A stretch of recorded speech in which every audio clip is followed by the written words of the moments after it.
Reka rero ndagusabe ko woraba ukagira eforo ukaraba ukongereza volume ve naho uherereye kugira ngo umuntu wese ari ruhande yawe ashobore kumviriza WhatsApp Today.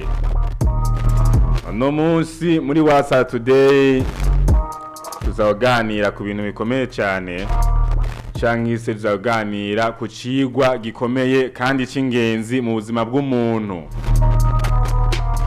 Tuzotangura umwaka twatanguye tuvuga ati birasaba yuko twokwiteza imbere kugira ngo dushobore kuva muri bwa buzima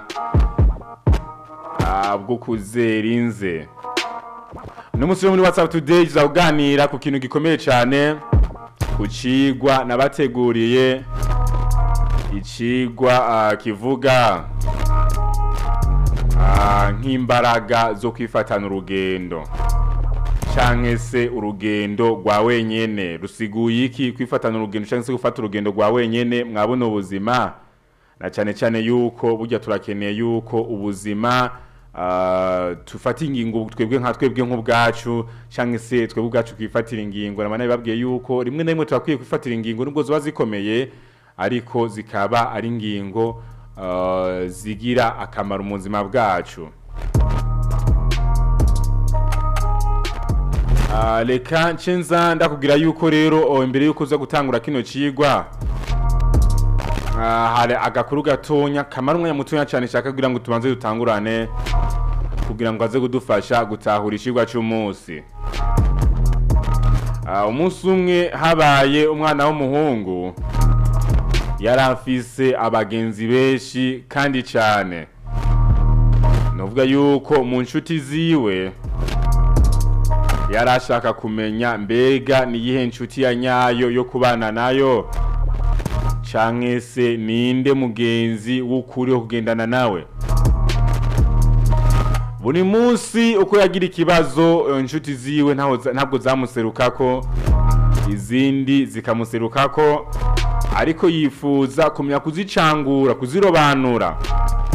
Aca yigira inama agenda kwa sekuru kumugisha inama amubaze uko yomenya inshuti y'umumaro canke se inshuti y'ukuri kugira ngo ashobore kuba yozicangura bikwiye.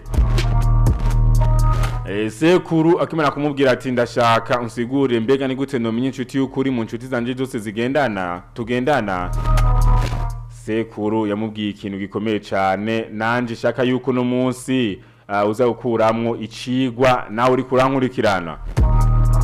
Yaramubwiye ati uno munsi mwijoro nagenda kuryama uze gufata telefone yawe z'ya nshuti zawe zose mugendana uzandikire message igihe cy'isaha 8 z'ijoro. Ati muri ico gihe cy'isaha 8 z'ijoro naza kubandikira message uze kuraba uza kukwishura. Uza kwanga kukwishura nawe uze kumutelefona umubwira ati ndagize ikibazo bitunguranye ndakwinginze umfashe niba bishoboka. Ati muri ico gihe niho uzomenya inshuti yawe ya nyayo y'ukuri, inshuti iguhoza ku mutima. Uwo mwana w'umuhungu yaragiye abikora nko sekuru yamubwiye. Mu nshuti ziwe zitanu bagendana arazandikira message zose. Ubwo bari batashe bavuye aho bari batemberereye ngira nko ku kabare, acara bandikira message igihe cy'isa 8 z'ijoro ati ndagize ikibazo muhira. Ati muhuye n'ikibazo, muhuye n'akaga, ndakwinginze ufashe. Zimwe mu nshuti ziwe zaramwishuye ati turabona amasaha ageze kure, ati reka ico kibazo cyawe ugize tuzoza kuraba ejo tucigeko. Izindi nshuti ziwe zibiri zaramubwiye ati ugiriye ikibazo hehe tuze tukurabe. Uwo muhungu arababwiye ati ikibazo nagiriye muhira. Inshuti ziwe zibiri zaragiye ziramuserukako zisanga nta kibazo na kimwe yagize, aca biganira uko yashatse kubigenza cyangwa se icyo yashatse gukora, ubundi abo baca baba bagenzi be by'ukuri.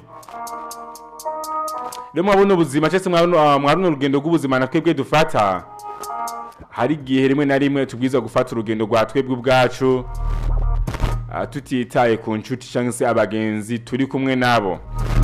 Iteka abagenzi turi kumwe nabo cyangwa se buri munsi abagenzi turi kumwe nabo ntibisuguye burya yuko ari bo bacu cyangwa se ari bo bagenzi bacu.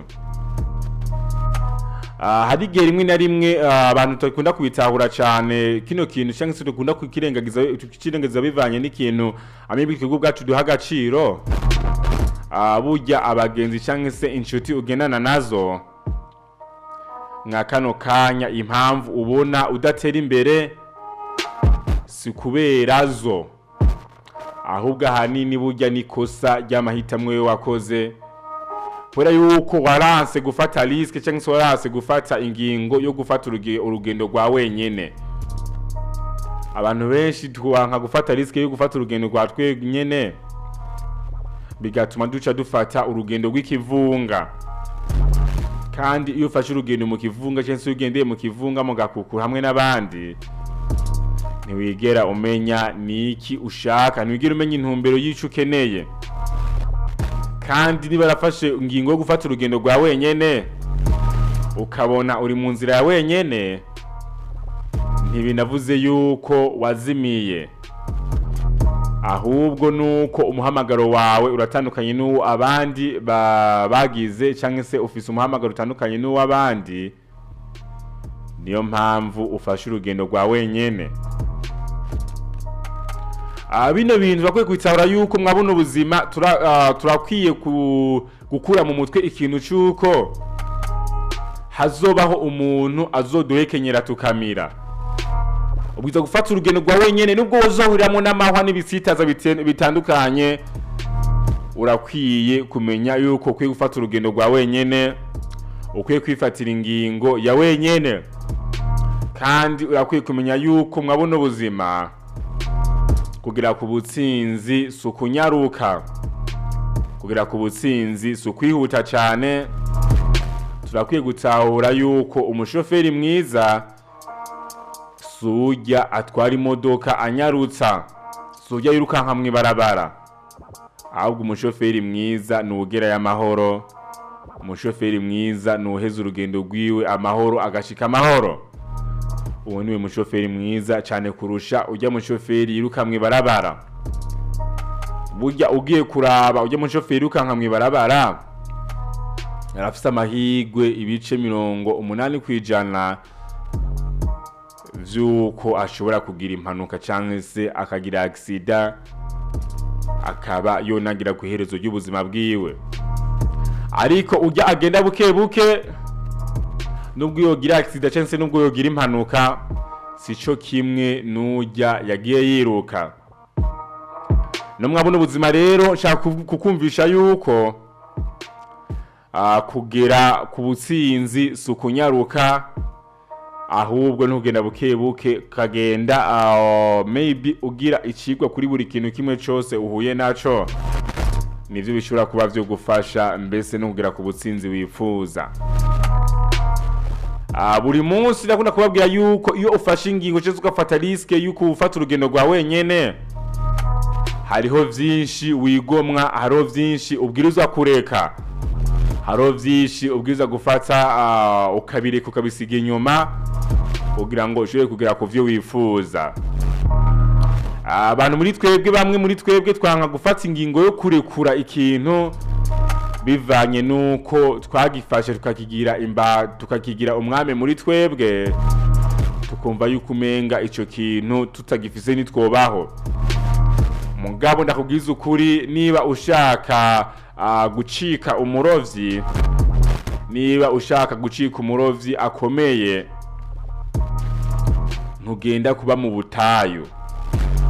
Niba ushaka kumenya ibijanye no kuba umurovyi ahambaye, ntugenda kuba mu butayu. Wirengagiza ikintu cyose cyari kugufitiye akamaro muri ako kanya cyo mu butayu, ugaheza ukagenda kuba hafi y'inyanja, kuba hafi y'uruzi, kugira ngo ube umugenzi n'uruzi, ugenda uramenya vyinshi kuvyerekeye amazi, ugenda uramenya vyinshi kuvyerekeye n'ihindagurika ry'amazi, ugenda uramenya vyinshi kuvyerekeye n'ubuzima bw'ifi. Muri ico gihe uzoba wirangije buri kimwe cyose cyo mu butayu. Ubwo butayu nabwo ndakubwira nuko ni hahantu umuntu ashobora kuba afise indoto zo kuzoba ikintu, ariko izo ndoto ntazigereko canke se izo ndoto ntashobore kuzishikako. Mbese ufise indoto zo kuba umurovyi akomeye, ariko ahantu ho kuzikabiriza canke se ho kuzishira mu ngiro nta ufise. Uriko wanka kuva ahantu, wariko wanka guhindura chambre y'ahantu, donc y'ahantu utashaka kuba, nta ushaka kuba mugo ntushaka no kuhava.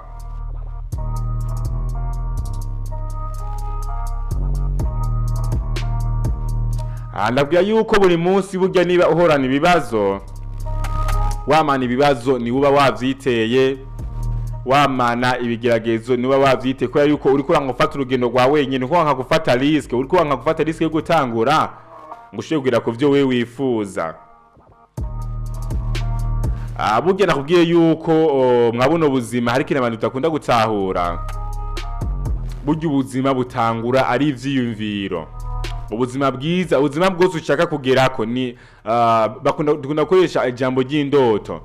Indoto zose yifuza gushikako cyangwa se ubuzima bwose yifuza kugerako butangura ari ivyiyumviro.